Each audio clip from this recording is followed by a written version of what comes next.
Now, on 105.9 FM and streaming worldwide on the WMAL app. O'Connor and Company. It's 6:07 as we charge through this Monday, 12th day of May, and get you informed and entertained as we do it. Coming up at 7:05, Joe DeGenova will be here. He's the former U.S. Attorney of the District of Columbia. We're going to get his opinion of Judge Jeanine filling that slot, albeit temporarily, if not permanently.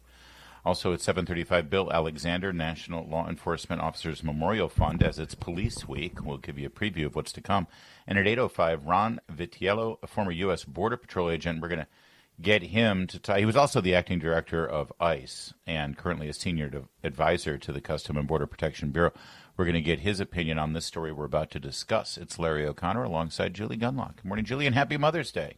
Good morning, and thank you. So this is what it sounds like when Democrats try to conduct oversight, apparently. This is what they called an oversight visit to Delaney Hall, which is a new ICE detention center in Newark that has been the center of a bit of a storm. If we could, let's just listen to a little bit of the fracas here on Cut 10.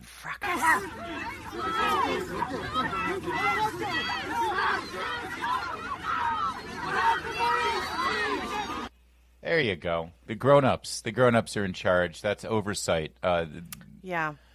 They claim that in their position as members of Congress, and by they, I mean specifically 3 Congress members, Bonnie Watson-Coleman, Rob Menendez, and LaMonica McIver. That's who you heard screaming there. She was wearing a very bright red jacket, so it's really easy to pick her out in these videos as she shoves elbows and what appears to me to throw a punch at some ICE agents. The 3 of them, all New Jersey Democrats, went to Delaney Hall under the guise of oversight, but it was really a protest. There was a huge mob there, a huge crowd. That's not oversight. That's not going in and taking a look at the facilities. It was a giant. They haven't wanted this place to open. The mayor has tried to block the opening of this facility as an ICE detention center in Newark. Just for the uninitiated, Newark is right across the Hudson River from Manhattan, and it's a major city in northern New Jersey. And it's where Cory Booker comes from as well. And it's your last stop on the Amtrak before you make it into Penn Station. And that's how most people know Newark, and the airport, of course, that has a problem with its air traffic control. They don't want this facility there. They don't want anything to do with ICE enforcing the law and detaining criminals who are in this country illegally. So they're trying to disrupt the operation. They brought a mob with them. It began as a protest, and then they demanded entry, again, under the guise of oversight. ICE, obviously, didn't think that was a very good idea. And so these Congress people, it appears, just tried to push their way through. And if you try to do that at a detention facility with law enforcement there, you're going to be treated like the criminal that you are. Yeah, they actually walked through when a vehicle that needed to get into the facility, they had to open the gate for this vehicle, and then those congressmen rushed in. Really a dangerous situation. And, you know, Larry, it's interesting to me because we saw this kind of stuff, congressmen and women showing up to the jail in, I believe, Alexandria when J6ers were kept there.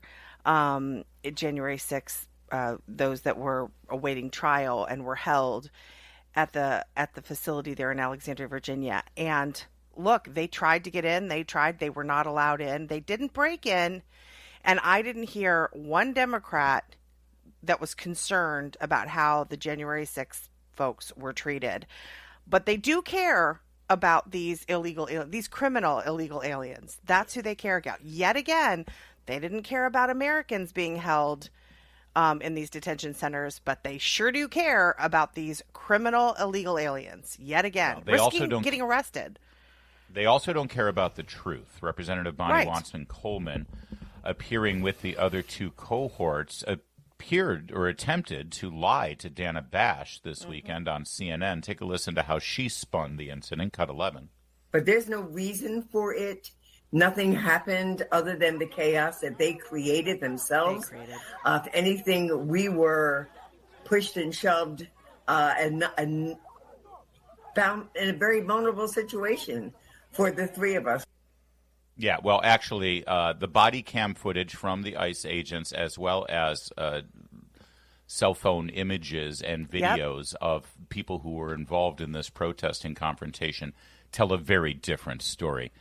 One of the White House DHS spokeswoman, Tricia McLaughlin, we interviewed her when I was down at the White House a couple of weeks ago. She's terrific, and she pushed back firmly on this yesterday morning on CNN.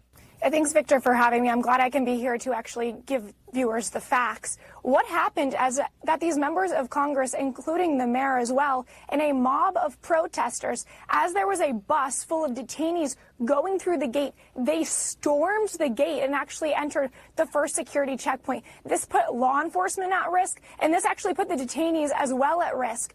If any official, including these members of Congress, want to enter the facility and take a tour, DHS is more than accommodating. But just because you're a member of Congress does not mean you can break the law, trespass, put law enforcement at risk, and storm the detention facility. I have yet to hear anyone on this network actually talk about who is in this detention facility. There are members of MS-13, known terrorists, murderers, child rapists. There are some of the worst in this detention facility, and I'm still very confused why these Democrats are so hell-bent on getting these heinous actors out of this facility when we have the proper permitting. And actually, in that press conference, those members of Congress actually noted the great conditions of this facility that our ICE enforcement officers so bravely operate. So that's Tricia McLaughlin. She is the Assistant Secretary for Public Affairs for DHS, and she does a great job.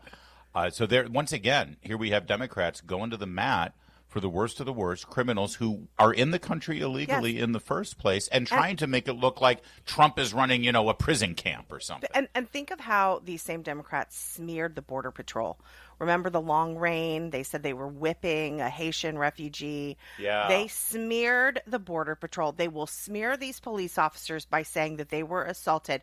No. You look at that video, they assaulted those police officers. They put those police officers in danger. They should be arrested. This is sickening. These stunts are dangerous. And this narrative that, we're members of Congress and we're allowed to have oversight at any time for these facilities. First of all, I don't know if that's true, but even if it is, you don't conduct it by running through an open gate while a bus of criminals is being brought into the prison. As a former congressional staffer, I applaud members who want to have oversight, who want to go and look, who want to go and investigate. You don't just show up. As a congressional staffer who actually went on these CODOs, who went on these trips, you don't just show up like that. Especially when you're housing incredibly dangerous criminals like this. You've got to give them time to prepare. So yes, I applaud congressional oversight done in the right way. This was in coordination with DHS. This is a protest. It was a stunt. This is all they were missing was AOC dressed in white crying. with red lipstick crying at the parking lot. Exactly. It was a photo op, and they got their photo op all right. Coming up later in the program at 8:05, Ron Vietello, who was the acting director of ICE, is going to give us his commentary on this. There's a little bit more on this story. What should be an absolute scandal that Democrats are behaving this way. Democrats who are supposed to be members of Congress, grandstanding, creating a fracas and a mini riot as they pretend like they're doing oversight. We'll hear in a moment what the U.S. Attorney for New Jersey, Alina Habba, had to say about this as this took place in New Jersey. But first, it's 6:15. WMAL, making sense of the news. Live from the Home Paramount Pest Control Studios. Home Paramount, the leader in pest control since 1939. We continue on the story that happened in Newark, New Jersey, as 3 members of Congress tried to storm the gates of an ICE detention facility, creating a physical altercation. It appeared as though the members of Congress, at least from my viewing, were pushing the ICE agents, trying to push their way through. Of course, the law enforcement was doing their job and trying to protect the facility and, by the way, ironically, protect the congressman, because it's a dangerous place to be, and the ICE agents were also in danger. Now, those 3 congressmen, because of their role as elected officials to a federal office, it would take a major deal for these ICE agents to arrest them and detain them because of their federal position. Not so with the mayor of Newark. Mayor of Newark has absolutely no business being there. That's federal property. It's a federal detention center. Yep. Ras Baraka trespassed and was warned by Homeland Security law enforcement to get away from the detention center. He refused to do so. The U.S. Attorney for New Jersey, Alina Habba, appeared on Fox and explained what happened next. Alina Habba, U.S. Attorney in New Jersey, joining me again. So, Alina, you heard their descriptions of what happened. They said that the mayor was outside the fence and that he was taken away by 20 armed individuals and that they were all intimidated by federal officials on this property. What do you say? I'm going to say the truth and correct them. I'm sorry that you're trying to politic this. Let me be very clear. You're right. Congress people have the right to investigate, and we allowed them in, number one. Number two, the mayor was actually inside the facility, was warned, was asked to leave several times, more than once, refused to leave, was put under arrest inside the facility, walked out when he was told he was under arrest, and then was cuffed. That is what happened. Lucky for our team in HSI, who I stand behind, who many people don't understand, the Department of Justice encompasses that. They did absolutely everything correct. If you look at these individuals' Twitter accounts, they have been openly saying they are going to go in. There is a reason these Congress people are standing out there running amok and running their mouths as usual. But however, I will tell you this. The mayor was inside, was told he was going to be under arrest inside when he refused to leave after several obligations, several notifications that he should remove himself, chose not to do so, and then was placed under arrest when he walked out of the facility.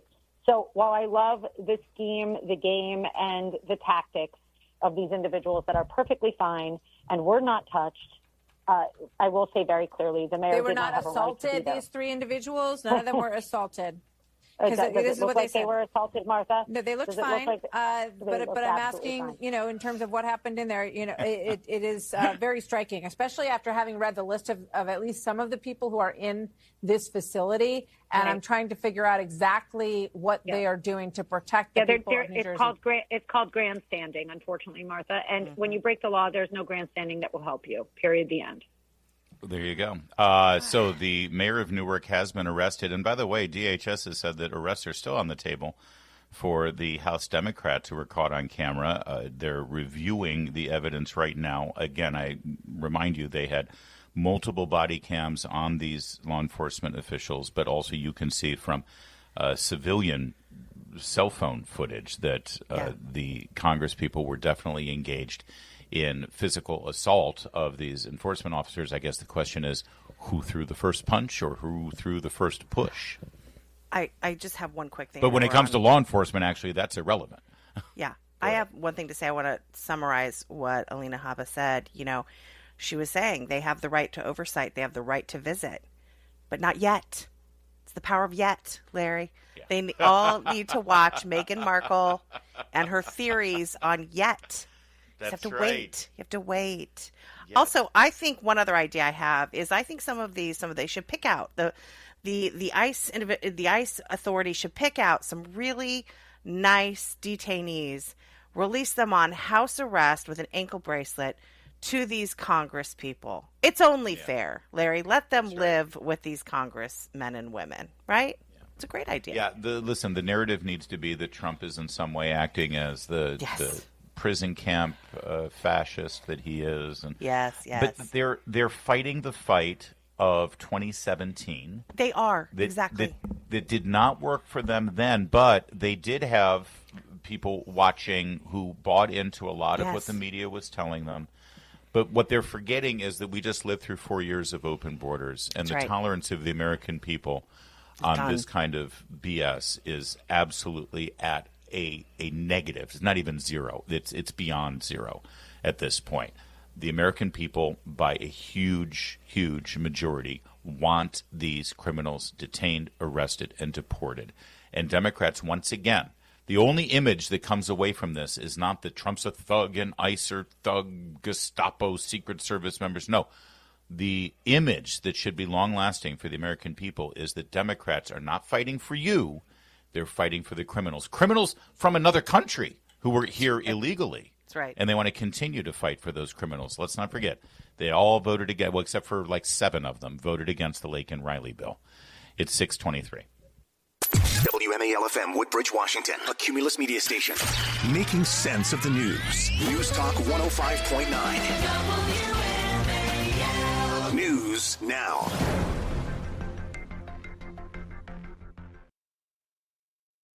Now, on 105.9 FM and streaming worldwide on the WMAL app, O'Connor and Company.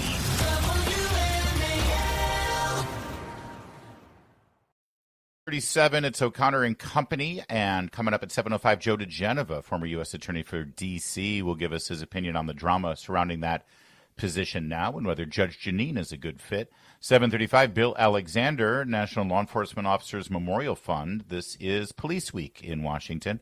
And at 8:05, Ron Vitiello.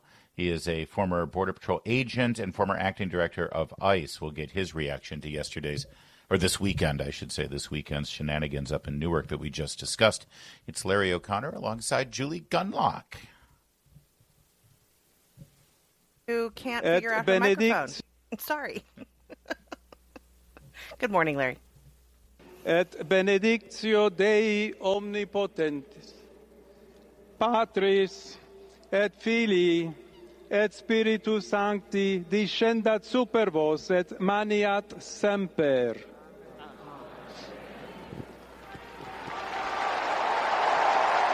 It sounded like he was blessing the Super Bowl, but since Pope Leo is from Chicago, we know that they don't know much about the Super Bowl there. Anyway, that, of course, the announcement of Pope Leo XIV, or as my Protestant wife likes to refer to him, Pope Bob, Robert Prevost of Chicago, Illinois. And, of course, the world has sort of been reacting to this. He had quite a busy week after being announced as Pope. He did his first Mass presiding over St. Peter's Basilica as the Bishop of Rome this weekend. He's been doing more from the balcony in English, which I think people are appreciating. And he gave a shout-out to visitors in St. Peter's Square from Dallas, Texas. And you heard all these Texan Catholics screaming. And you could see he sort of had a smirk on his face because, Dallas. You know how Dallas people are. There's this great picture when he was announced of an American student in the crowd holding an American flag. NBC played it. He was interviewed by Today's Show. That's actually the son of a friend of mine. Oh, no. My friend Kelly Murphy. Cool. She's a huge fan of the show. She listens every morning, Larry. She's Kelly. a big fan of yours. And it was her son. And I mean, it's gone viral. And he's with other American students. So it is electrifying in Rome right now. I had breakfast with her and she was telling me all about it. Just very exciting. I'm really excited for Americans.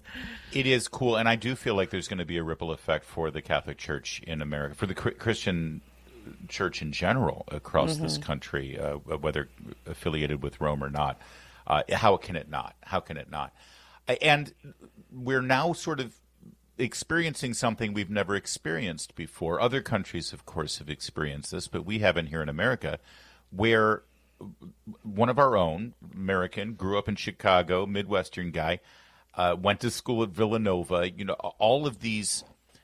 There's video of him going to a White Sox game in the World Series against Houston. He was on camera. I mean, it's just like all of these things that he's just like a guy. He's just like one of us, and now he's the Pope, and he's got the hat and the red slippers and everything. And his family members are doing media. And we mentioned the Pope's brother, who's appears to be a Florida man of some sort. Here he was last week reacting to this on the news, Cut 21. Lying in bed, my wife called and said, white smoke, white smoke. So I turned the TV on, watched the Whites, man, and it took almost an hour and when the Cardinal came out and we were all waiting and he mentioned Roberto, I knew right away. And it's like if I had not been in bed standing up, I might have collapsed because it's like, totally unexpected, It's like the first American Pope, that was a strike against him. He's young, 2 strikes, but he's got a lot of worldwide experience in his previous popes. So when we were little kids, we used to. Pretty cool to be the brother of but he's got all these memories of his brother just being a knucklehead, and now he's the Pope, right? That's a big deal. So that's all very cool, and we're really enjoying it. It's super wholesome and super fun. So now there's some scrutiny on the brother because the brother's done a lot of media. And of course, the media is going to go after these people. So like, okay, right? Yeah, let's find out about the brother. And apparently I love the brother. Sorry. I love him. The brother, apparently, like your friend Ms. Murphy, is also a big fan of what we do here on WMAL, even though he's in Florida. He seems to fit right in because apparently last month, this isn't like something that happened, years ago, April 5th, a month before his brother becomes the Vicar of Christ, he shared a video of Nancy Pelosi on his Facebook. Nancy Pelosi, it's a video of her back in the 90s talking about how important it is to have tariffs against China. And his commentary was, oh, dear. These effing liberals crying about tariffs is just unreal. Do they not know that there's a thing called video? Just listen to what this drunk C word has to say in the mid-90s, long before her husband had grinder days.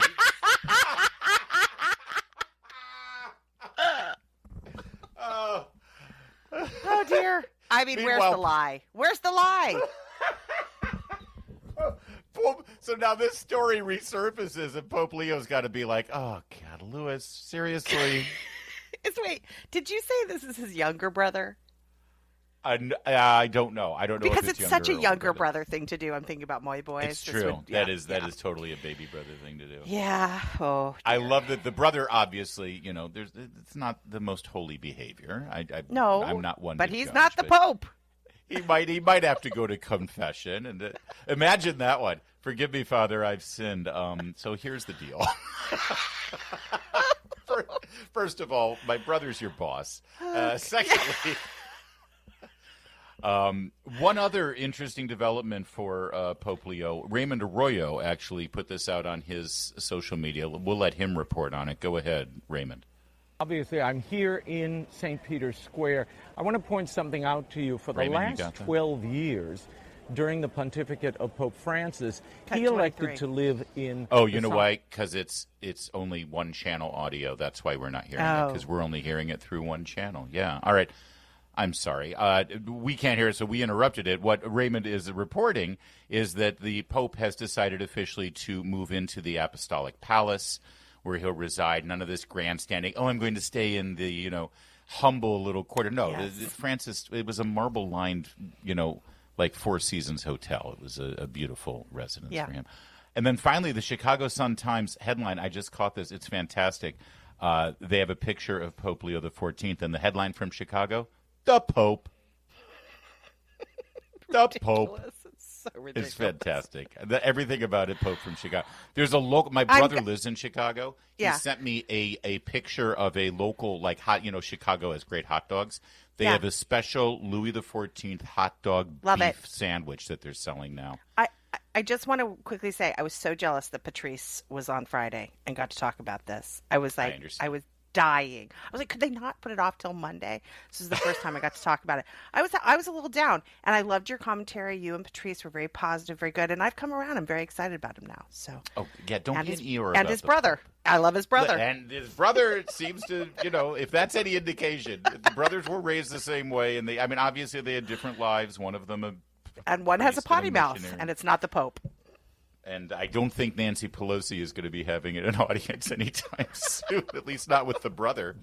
It's 6:45. WMAL, making sense of mainstream media because the double standard is real. Download the WMAL app to stream us for free. All right, so now there's this controversy. Again, don't believe the story the second you hear it, but Jonathan Karl of ABC News had an exclusive, anonymously sourced story that the government of Qatar is gifting a 747 luxury liner to the Trump administration, and Trump plans to keep it after he leaves the White House. This is a violation of the Emoluments Clause. This is a violation of national security. It's a violation. All right.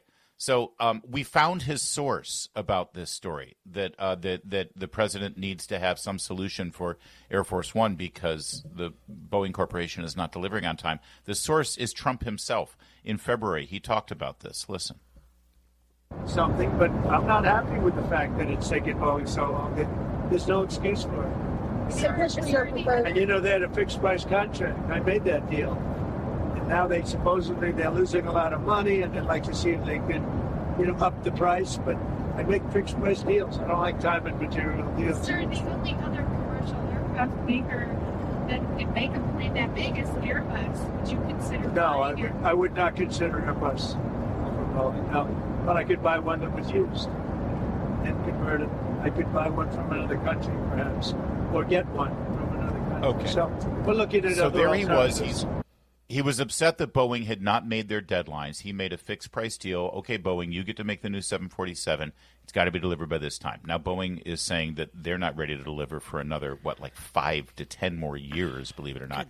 And they want more money. And Trump's like, no, we don't do it. It was a fixed price. Yep. We're not paying it. He negotiated it, and Boeing is now squelching on the deal. Either way, they need an upgrade on this plane. The plane's been in service 35 years, right? And so there he was in February saying, listen, if we have to, we'll buy it from another country. We're not going to get it from Airbus because that's a competitor to an American company, but there's another way we could get it from another company. That's the word he was using. And it turns out he got a used 747 from Qatar. Now, Democrats are screaming, you can't do that. Now, listen, I'm no fan of Qatar. Qatar is a problem. They're a problem country, and I'm not thrilled with how this transpired, whether they think that they get something in return, whether it's a gift or not, or whether this was like a use. But we're still going to get more details on that. But it's not, some sort of constitutional violation as it's being painted to be, and there hasn't been anything quiet about this. It's been rather transparent. Trump's been talking about it for a while. Yeah, I think people are very concerned. Look, Qatar, it has the power to, and has always had the power to have these hostages released. We've seen the last American released this weekend, but there are still hostages being held. October 7th happened a long time ago, and these hostages are still being held.